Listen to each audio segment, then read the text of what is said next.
오늘 우리에게 주신 하나님의 말씀은 신약성경 마태복음 5장 21절에서 28절까지 말씀입니다. 하나님의 말씀 신약성경 마태복음 15장 21절에서 28절까지 말씀을 함께 교독하시겠습니다. 예수께서 거기서 나가사 두로와 시돈 지방으로 들어가시니 가나안 여자 하나가 그 지경에서 나와서 소리 질러 이르되 주 다윗의 자손이여 나를 불쌍히 여기소서 내 딸이 흉악하게 귀신 들렸나이다 하되 예수는 한 말씀도 대답하지 아니하시니 제자들이 와서 청하여 말하되 그 여자가 우리 뒤에서 소리를 지르오니 그를 보내소서. 예수께서 대답하여 이르시되 나는 이스라엘 집에 잃어버린 양 외에는 다른 데로 보내심을 받지 아니하였노라 하시니 여자가 와서 예수께 절하며 이르되 주여 저를 도우소서. 대답하여 이르시되 자녀의 떡을 취하여 개들에게 던짐이 마땅하지 아니하니라. 여자가 이르되 주여 올소이다마는 개들도 제 주인의 상에서 떨어지는 부스러기를 먹나이다 하니 이에 예수께서 대답하여 이르시되 여자여 내 믿음이 크도다 내 소원대로 되리라 하시니 그때로부터 그의 딸이 나으니라. 아멘. 할렐루야. 주님께서 우리를 사랑하십니다. 상한 마음을 고치시는 그 주님이 바로 나의 하나님 되십니다. 우리의 하나님 되십니다. 그분 앞에 늘 가까이 나갈 때마다 우리를 위로해 주시고 우리의 삶을 온전히 회복시켜 주시는 것을 우리가 믿음의 눈으로 바라봐야 되겠습니다. 오늘 말씀 정말 주님은 우리를 너무너무 사랑하신다는 것, 우리가 전적으로 하나님만 바라보면, 하나님께 나아가면 하나님은 끝까지 우리를 책임져 주신다는 이 사실을 우리는 믿음으로 고백할 수 있어야 되겠습니다. 사랑하는 여러분, 오늘 가나안 여인이 등장합니다. 말씀 가운데 이 가나안 여인은 그의 딸이 흉악한 귀신에 들려서 너무너무 고통스러워했습니다. 여러분의 가정에 정말 질병에 걸려 있어서 너무나도 안타까우며 그 병이 고쳐지면 좋겠는데 고쳐지지 않는다면 여러분 상황이, 이 딸이 정신 이상에 걸려서서 정말 물불을 가리지 않고 너무너무 힘들고 어려운 그런 삶을 살아가는 그 모습을 본 엄마의 심정이 어떠했을까요? 흉악한 귀신이 있어요. 그냥 조용한 귀신이 아닙니다. 의원은 다 찾아다녀 봤겠죠. 어떻게 하면 나올 수 있을까? 너무너무 마음이 안타깝고 힘들어하는 이 엄마의 모습을 여러분 상상해 보십시오. 너무나도 안타까운 마음이 듭니다. 이 여인은 유대인 여인이 아니었습니다. 이방 여인이었습니다. 마가복음에서는 헬라인이며 수로베 여인이라고 소개하기도 합니다. 그런데 이 지방에 예수님이 오셨다는 이야기를 이 여인은 들었습니다. 너무너무 기뻤습니다. 예수님의 소문은 익히 들었었거든요. 많은 병자들을 고치시고 귀신 들린 많은 사람들을 고치셨다는 그 사실을 이 여인은 들었습니다. 그리고 이 예수님이 어떤 분인가를 그는 또한 들었습니다. 그래서 예수님을 찾아갑니다. 그리고 예수님을 향해서 외칩니다. 뭐라고 오늘 말씀에서는 나와 있습니까? 뭐라고 합니까? 자, 주 다윗의 자손이여 라고 이야기합니다. 우리 한번 따라해 볼까요? 주 다윗의 자손이여. 이 말이 무슨 말입니까? 다윗의 자손이라는 것은 바로 유대인들이 이야기하는 메시아입니다. 메시아, 그리스도. 그들이 학수고대하는 메시아가 바로 다윗의 자손으로 온다는 것이었습니다. 바로 주님 고백하면서 바로 그리스도 대신 예수님에 대해서 이 이방 여인이었던 이 사람은 고백을 하는 것이었습니다. 유대인이 아니었습니다. 그런데 예수님이 바로 주님이 되신다는 것. 베드로 같은 경우에도 예수님을 만났지만은 처음부터 주님이라고 고백을 하지 않았습니다. 언제 그 고백을 합니까? 제자들이 갈릴리 바다에서 풍랑 가운데 있었을 때 잠잠케 하시는, 정말 그 가운데서 무리를 걸으시는 그 예수님, 모든 자연을 이제는 섭리하시는 그 주님을 만나고 그들을 위로해 주시고 함께 하시는 그 주님을 만났을 때 먼저는 선생님 했다가 이제는 주님이라고 고백합니다. 하나님의 아들이라고 고백을 합니다. 마태복음 16장에서 비로소 사도 베드로가 주는 그리스도시요 살아계신 하나님의 아들이라고 고백하는 것을 볼 수 있습니다. 그런데 오늘 마태복음 15장에 이 수로이냐 이 여인은 예수님을 주님이라고 고백했던 것입니다. 그가 뭐라고 했던가에 대해서 우리는 분명하게 먼저 알고 나가야 됩니다. 분명한 고백이 있고 난 다음에 그는 주님 앞에 나갔던 것입니다. 그렇기 때문에 그의 믿음이 흔들리지 않았던 것을 우리는 알 수 있습니다. 저분이 고쳐주실까? 저분이 정말 능력이 있을까? 저분이 어떤 분인가? 의심했던 마음이 있었다면 예수님께서 그의 제자들이 어떤 이야기를 했을 때 흔들릴 수밖에 없었을 것입니다.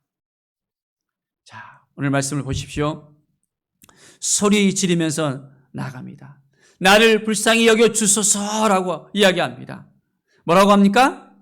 나를 불쌍히 여겨 달라고 이야기합니다. 주 다윗의 자손이여 나를 불쌍히 여겨 주소서. 자, 이야기를 들은 예수님께서 내 딸아 하면서 이 여인을 반가이 맞이했습니까? 아닙니다. 아무 말씀도 하지 아니합니다.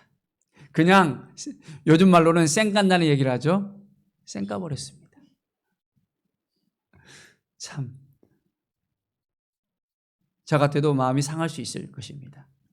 반갑게 찾아가고 반갑게 맞이하고 정말 함께 하기를 원하는 그런 마음이 있을 때 상대방이 여러분에게 무시하고 말 들어주지 않고 대답하지 않는다면 여러분 마음이 어떻습니까?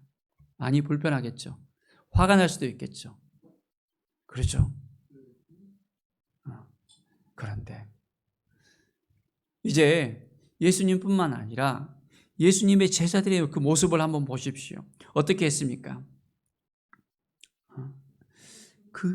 그 여자가 우리 뒤에서 소리 지르오니까 그를 보내달라고. 무슨 말입니까? 너무 시끄러우니까 그냥 쫓아보내라고 하는 거예요. 전혀 상대하지 말라는 것입니다. 참, 이 여자가 얼마나 답답했을까요? 얼마나 힘들었을까요? 말도 들어주지 않고 이제는 그냥 내보내라고 하는 이 소리를 들었을 때 정말 찹찹했을 것입니다. 우리 같으면 어떻게 했을까요?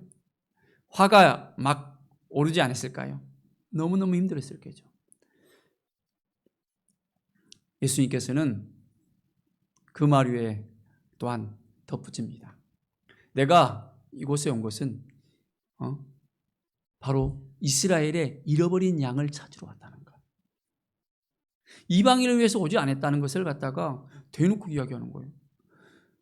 야, 정말 나 같아도 정말 이제 마음이 이제는 무너져 버렸을 것 같아요. 정말 주 다윗의 자손이여 나를 불쌍히 여기소서 하면서 나아가는 이 여인의 그 애달픈 그 마음을 알아줘야 되는데 알기는커녕 이제는 내가 이방을 향해서 나아가지 않았다고 이야기하는 거예요. 여러분, 우리가 이 여인의 입장이었다면 어땠을까요? 포기했을까요? 포기하지 않았을까요? 포기했을 것 같아요. 이 여인은 참으로 어떤 믿음을 가졌는가? 포기를 하지 않았어요. 포기하지 않고 이제는 아예 딱 절을 합니다. 납작 엎드려서 주여 저를 도와주소서라고 이야기합니다. 이제는 주님께서 철저하게 나를 도와달라고 주님께 경배하면서 주님께 모든 걸 다 맡겨드리면서 이제는 풀썩 주저앉고 절하는 이 여인의 모습을 우리는 볼 수 있습니다. 여러분, 우리의 믿음도 마찬가지일 것 같습니다. 주님이 누구인지를 알았다면 포기하지 않고 어떤 상황 가운데서도 어떤 대접을 받더라도 전적으로 이제 주님을 바라보고 나갈 수 있는 그 믿음이 있어야 됩니다. 우리의 상황 가운데 너무 힘들고 어렵고 차별되고 안타깝고 기도해도 응답이 없는 것 같고 아무리 부르짖어도 응답이 없는 것 같고 어떤 수단과 방법을 하더라도 아무런 동요가 되지 않는 그런 상황이 있을 수 있습니다. 이 코로나의 그 상황 가운데서 착잡하고 힘든 그런 마음이 있을 수 있습니다. 우리가 어떻게 해야 될까요? 포기해야 될까요? 아니면 포기하지 않는 그 믿음, 정말 전적으로 신뢰하면서 주님을 바라보는 그 믿음이 우리에게 있어야 될까요? 그렇죠. 우리에게 믿음이 있어야 됩니다. 정말 주님의 은혜를 구하는 그 마음, 나는 할 수 없습니다. 주님이 하실 수 있습니다. 주님이 도와주셔야만 하실 수 있습니다라는 그 믿음이 우리 가운데 있어야 됩니다. 포기하지 않는 그 믿음을 통해서 나가야 됩니다. 그런데 주님은 여전히 그 마음을 열지 않으십니다. 그러면서 말씀합니다. 내가 자녀의 그 떡을 취해서 개들에게 던짐이 마땅하지 않다라고 이야기합니다. 이 말이 무슨 말입니까? 이제 개 취급을 하는 거죠. 이방 사람들은 바로 개 같은 인생이라고 이야기하는 거나 마찬가지였습니다. 내가 개들에게 떡을 던져줘? 그건 가당치 않는 이야기야 라고 이야기를 합니다. 예수님의 속마음이 어땠을까요? 겉으로는 이렇게 개들 자녀의 떡을 개에게 주지 않는다고 이야기했지만은 예수님의 속마음이 어땠을까라는 생각을 해봅니다. 이 이야기를 들은 가나안 여인은 어떻습니까?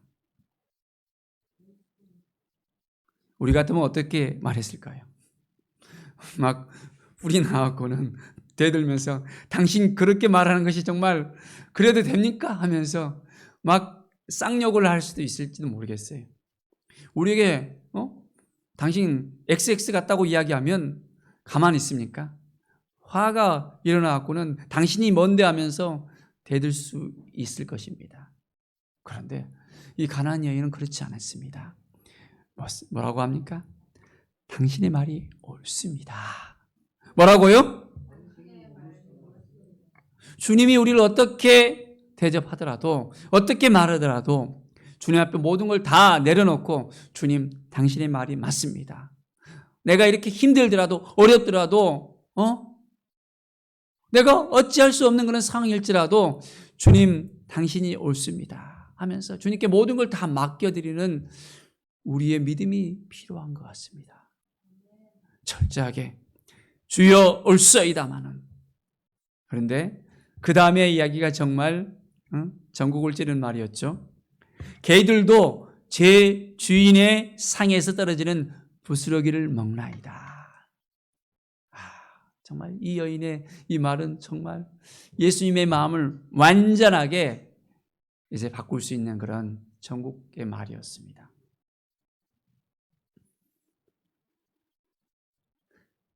개들이 빵 부스러기를 먹는데 어떻게 먹어요? 주인이 먹다가 떨어뜨렸을 때 그냥 주인이 그 빵 부스러기를 먹나요? 아니잖아요.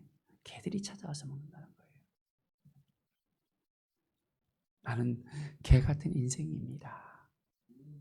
나는 이방인입니다. 구원받을 수 없는 인생입니다. 그렇지만은 그 부스러기 은혜라도 구합니다. 내 딸 불쌍히 여겨주셔서 고쳐주십시오라고 이 여인은 그 애달픈 마음으로 주님 앞에 호소를 합니다. 이 마음 주님이 받으셨습니까? 이 마음 여러분도 있습니까? 철저하게 주님 앞에 우리가 나가야 됩니다. 주님, 저를 받아주십시오. 저의 인생이 너무너무 힘들고 어렵습니다. 나약합니다. 무너져버리고 이제는 나약하고 주저앉을 수 없던 밖에 없는 인생입니다. 하나님이 도와주셔야만, 하나님이 함께 주셔야만 내 인생에 있어서 새로운 날이 생겨날 수 있습니다. 내 딸 고쳐주셔라고 부르짖는 이 여인의 애달픈 그 마음을 주님은 들으셨습니다. 주님이 말씀하십니다. 여자여, 내 믿음이 크도다. 뭐라고요? 내 믿음이 크다라고 이야기합니다. 이 여인의 믿음이 얼마나 클까요? 이 크도다 말은 헬라어로 메갈레라는 뜻입니다. 이 말이 뭐냐면 메가라는 거, 메가. 여러분, 메가 알죠? 킬로바이트, 메가바이트, 기가바이트 할 때 이 메가입니다. 메가급의 믿음을 이 여인은 가지고 있는 것입니다. 내 믿음이 크도다. 우리는 얼마나 큰 믿음을 가지고 있습니까? 킬로바이트에 그런 믿음이 있습니까? 메가바이트에 그런 믿음이 있습니까? 아니면 요즘은 이제는 메가바이트도 아니죠. 이제 기가바이트 해야지 컴퓨터가 잘 돌 수 있잖아요. 그죠? 우리는 기가바이트에, 기가의 그런 믿음이 있어야 됩니다. 그럴 때 놀라운 은혜의 역사가 시작될 수 있습니다. 포기하지 않는 그 믿음을 통해서 이제는 그 믿음의 삶을 통해서 하나님께서 우리를 통해서 역사하십니다. 사랑하는 여러분, 하나님께서는 이미 이방인에게도 구원의 그런 역사를 허락해 주셨습니다. 이사야 선지자를 통해서 마태복음 12장 17절에 다시 한번 언급을 합니다. 상한 갈대를 꺾지 아니하며 꺼져가는 심지를 끄지 아니하기를 심판하여 이길 때까지 하리니 12장 21절에 말씀 보면 또한 이방들이 그의 이름을 바라리라 함을 이루려 하심이니라. 이방들이 그의 이름을 바란다고 했습니다. 그의 이름이 뭡니까? 바로 예수 그리스도. 예수 그리스도를 바라본다는 겁니다. 예수 그리스도를 바라며 이제는 희망을 건다는 것입니다. 바로 이방 여인이었던 이 흉악한 귀신 들린 딸을 가지고 있던 이 여인이 바로 예수 그리스도의 이름을 부르면서 주여 주여 다윗의 자손이여 내 딸을 불쌍히 여겨주셔서 구원을 허락하여 주셔서 하면서 나갔던 것을 우리는 볼 수 있습니다. 사랑하는 여러분, 우리도 또한 이방인이었습니다. 우리가 유대인 맞습니까? 아니잖아요. 우리에게도 동일한 은혜를 주셨던 것입니다. 구원의 은혜를 우리에게도 동일하게 주셨습니다. 우리가 그의 이름을 바라며 나갈 때, 그의 이름을 부르며 나갈 때, 우리가 그의 이름의 희망을 가지고 나갈 때 우리에게 놀라운 은혜가 임할 수 있습니다. 내 믿음이 크도다. 바로 그렇습니다. 이 큰 믿음을 통해서 하나님께서는 어떻게 역사하십니까? 내 소원대로 되리라. 여러분, 우리에게 소원이 있습니까? 바로 하나님을 바라볼 때, 예수 그리스도를 바라볼 때 우리의 소원이 그때부터 시작이 되어집니다. 우리가 아닙니다. 누구? 예수 그리스도. 우리가 아니라 하나님께서 우리에게 은혜를 내려주셨을 때, 이방들이 그의 이름을 바랄 때, 바로 우리 주님의 앞에 우리가 온전하게 서서 믿음으로 나갈 때 그 역사가 시작되어지는 것입니다. 그때로부터 그의 딸이 나으니라 했습니다. 그때 그 믿음, 큰 믿음을 가지고 이제는 그 손을 주님 앞에 온전히 아랠 때 우리에게 새로운 희망이, 새로운 역사가 일어나는 것입니다. 사랑하는 여러분, 오늘 이 시간 전적으로 하나님을 바라보면서 주님 그렇습니다. 주님이 주시는 이 마음 우리가 가슴에 품겠습니다. 힘들더라도 어렵더라도 낭망을 하더라도 어떤 상황 가운데서도 이제는 포기하지 않겠습니다. 예수 그리스도의 이름을 붙들고 나가겠습니다. 예수 그리스도의 이름의 권세를 가지고 나가겠습니다. 흔들리지 않겠습니다. 좌절하지 않겠습니다. 오직 주님만 바라보겠습니다. 이 믿음 가지는 여러분이 되기를 간절히 축원드립니다. 기도하겠습니다. 하나님 아버지 감사와 찬양을 드립니다. 주님 앞에 나와 온전하게 예배하며 이제는 포기하지 않는 믿음을 통해서 온전히 주님만 바라는 우리 모든 성들의 삶 가운데 놀라운 치유와 회복, 가정에 하나님의 은혜의 역사가 일어날 것을 믿음의 눈으로 바라보게 하여 주시옵소서. 성령 하나님 이 시간 임하여 주시고 우리의 예배가 온전하게 드려지며 이제는 우리의 삶이 온전히 주 앞에 드려지며 우리의 모든 소원이 응답되어지는 역사, 큰 믿음의 역사, 포기하지 않는 믿음의 역사가 우리 가운데 있게 하여 주시옵소서. 감사드리며 예수 그리스도의 이름으로 기도드립니다. 아멘.